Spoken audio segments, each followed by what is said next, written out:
This guy is having a call. He is run over by 50-ton snow-removing truck, but unexpectedly after such a serious car accident, he is unscathed. There is not even a trace of scratches on his body but only a few holes in his clothes. This is a miracle in the history of medicine. Just a few days ago, Magne's family has moved to a small town in Norway. An old grandpa's vehicle breaks down in front of them. Magne immediately gets out of the car to help him. All this is seen by a mysterious old lady.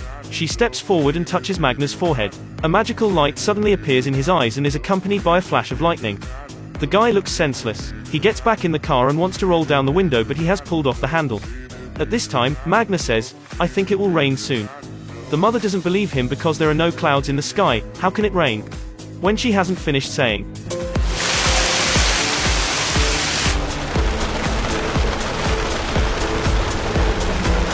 Coming to school, seeing a classmate's bicycle tire has been bent by the school bully, nameless Magne thinks he can fix it. Finally,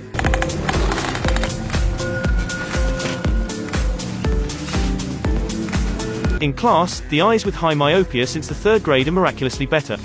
Magne is an introverted and withdrawn guy, and he also has dyslexia.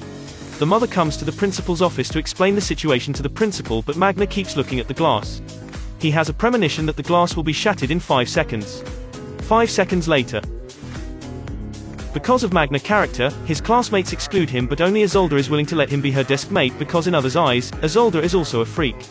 She devotes herself to environmental protection and can't extricate herself, often makes comments on her website about the largest local resource development company, says they have been fooling the eyes of everyone, the pollution level in the town has exceeded everyone's imagination.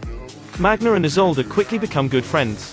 On this day, they go to the top of the mountain to play paragliding together, but when they haven't come to the destination, Magne suddenly receives a message that says his mother has an accident. Magne has no choice but hurriedly going down the mountain to come home, but when he sees his mother, she is completely fine. It turns out that everything is a joke of his brother. At this time, a man in a suit appears on the mountain. He takes off his suit, comes on the cliff naked. Seeing the elks under the mountain, he begins to chant the spell. His body mutates in an instant, an elk is also knocked down. When Magne gets back, he sees Isolde has already rushed down on a paraglider. When he hasn't felt happy yet, Isolde's paraglider seems to be out of control and bumps into high tension lines nearby. Magne rushes over to check. Isolde has lost her breath. However, Isolde's paragliding skills are top-notch. It's impossible to make such a small mistake. At this moment, a luxury car stops and a man gets out of the car. It's the mutant man on the top of the mountain just now, and also Vidar, the boss of the largest local company. Magne, who just lost his friend, walks down the street desperately. He thinks Isolde's death is not that simple. He picks up a hammer.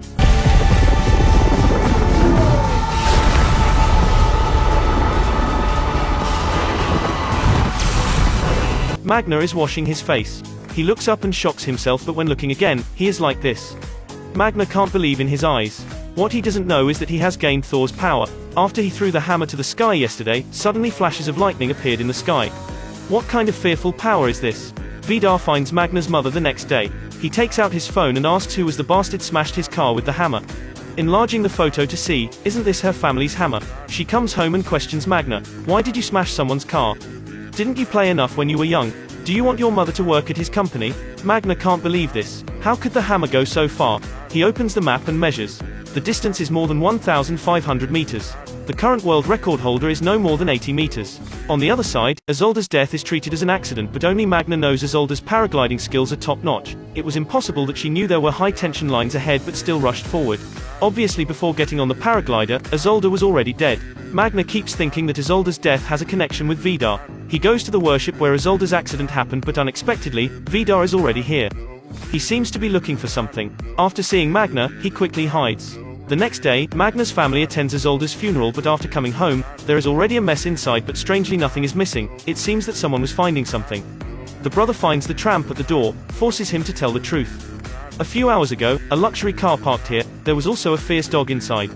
Isn't he Vidar? What did he find at his house?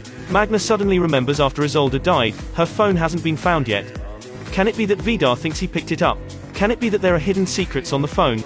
Just like that, Magne is watched by Vidar. He intends to find the right time to kill Magne, but when the plan hasn't come, Magne is hit by snow-removing truck. Vidar returns home happily, claims that Magne has died in an accident. However, in the hospital, Magne sits very healthily. After such a bump, Magne's hearing ability and sense of smell seem to be developed. Just by smelling Isolde's clothes, he knows that besides human blood, there is animal blood.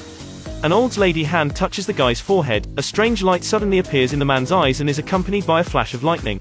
He comes to the mountain, faces the thick big tree.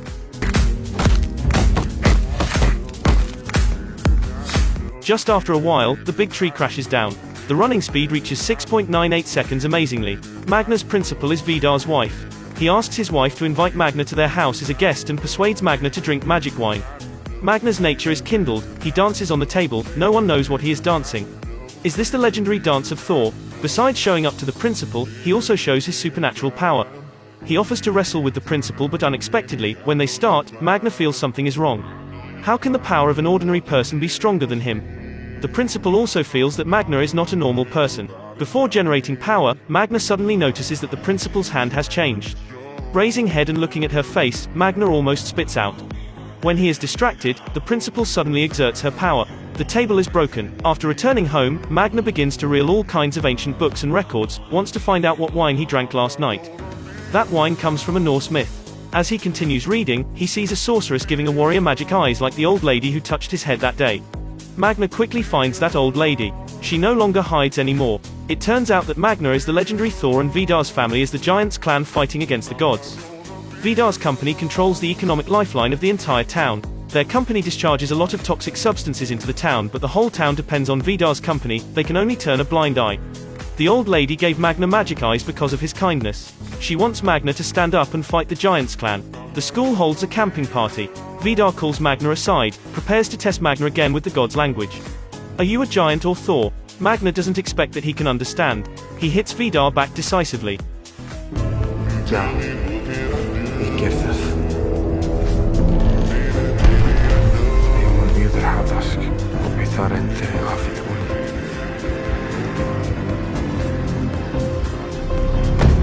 At this moment, Vidar is finally clear whether Magne is an enemy or a friend. To get rid of the trouble Magne, Vidar sends out the hell dog that has been raised for 3,000 years. Will Magne be killed? Let's talk about it next time. This is a savage movie. If you like it, follow me.